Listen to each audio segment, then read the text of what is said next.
What is the way out? Election to be held along with these voters. দুরন্ত পেশে রাজনৈতিক জীবন operate করে এসেছেন। সকাল থেকে রাত গভীর পর্যন্ত নানান রাজনৈতিক কর্মসূচি, মিছিল, মিটিং সমস্ত কিছু এই বয়সেও অ্যাটেন্ড করে এসেছেন। উপস্থিত থেকেছেন দলের সমস্ত রাজনৈতিক কর্মসূচিতে। দীর্ঘ দীর্ঘ পথ মিছিলে হেঁটেছেন। এবার বিমান বসুর পেসমেকার বসল। দিল্লির এইমসে তার শরীরে পেসমেকার বসেছে। এখনকার যা খবর, তিনি সুস্থ আছেন, ধীরে ধীরে সুস্থ হয়ে উঠেছেন। আশা করা হচ্ছে খুব শিগগিরই তাকে হাসপাতাল থেকে ছাড়া হবে। তিনি তারপর আবার কলকাতায় আসবেন। 87 বছর বয়স হয়ে গেল বিমান বসুর। এই বয়সেও বিমান বসুর রাজনৈতিক কর্মসূচিতে উপস্থিত থাকার কোনো রকম বিরাম নেই। যে পথ হাঁটতে তরুণ রাজনৈতিক কর্মীরাও হাঁপিয়ে যান, সেই পথ, মিছিলের দীর্ঘ দীর্ঘ পথ বাকিদের বারণ না শুনেও তিনি অনায়াসে অতিক্রম করেছেন। এক কর্মসূচি থেকে অন্য কর্মসূচিতে ছুটে গিয়েছেন। কোথাও তাকে কখনো ক্লান্তি দেখা যায়নি। এই বয়সেও কীভাবে সকাল থেকে রাত এমন কর্মমুখর থাকেন, সেটা গোটা রাজনৈতিক দলগুলির কাছেই একটা বিস্ময়ের ব্যাপার। এমনকি তার প্রতিদ্বন্দ্বী রাজনৈতিক দলও বারবার বলেছেন বিমান বসু অপ্রতিদ্বন্দ্বী। বিমান বসুকে কোনো আর কিছুর সঙ্গেই এক আসনে বসানো যাবে না, এক তকমায় বসানো যাবে না।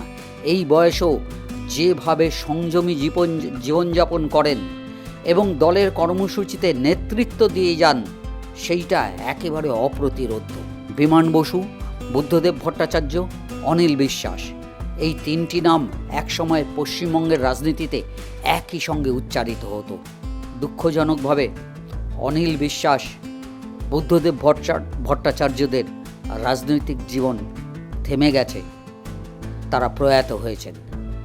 কিন্তু বিমান বসু এত ঝড় ঝাপটা, গত 11 সাল থেকে ক্ষমতায় নেই সিপিএম, 15 বছর অতিক্রান্ত হয়ে গেছে।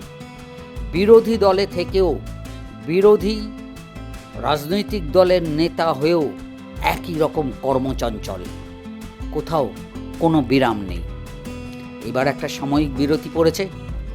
হৃদযন্ত্র সাময়িকভাবে একটু বেচাল হয়েছিল, কিন্তু পেসমেকার বসেছে।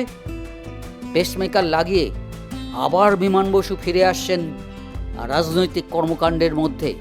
আবারও একই রকম সক্রিয়, একই রকম সপ্রতিভ থাকবেন, এটাই সবাই আশা করছেন। তবে এরপরেও আর একটা প্রশ্ন থেকে যাচ্ছে।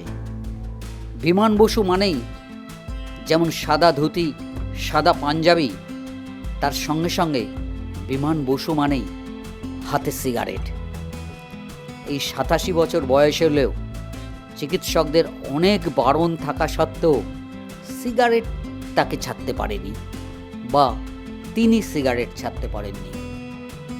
কিন্তু পেসমেকার বসানোর পর, এরকম একটা ঘটনার পর, চিকিৎসকরা কি তাকে সিগারেট খেতে অ্যালাউ করবেন? বিমান বসু নিজে কি সিগারেট ছাড়বেন? এটাও কিন্তু একই সঙ্গে বিমান বসুর সুস্থ জীবন যেমন কামনা করছেন সমস্ত রাজনৈতিক কর্মীরা, বিমান বসু সিগারেট ছাড়বেন কি না সেই প্রশ্নও কিন্তু এখন রাজনৈতিক মহলের কাছে অন্যতম আলোচ্য বিষয়।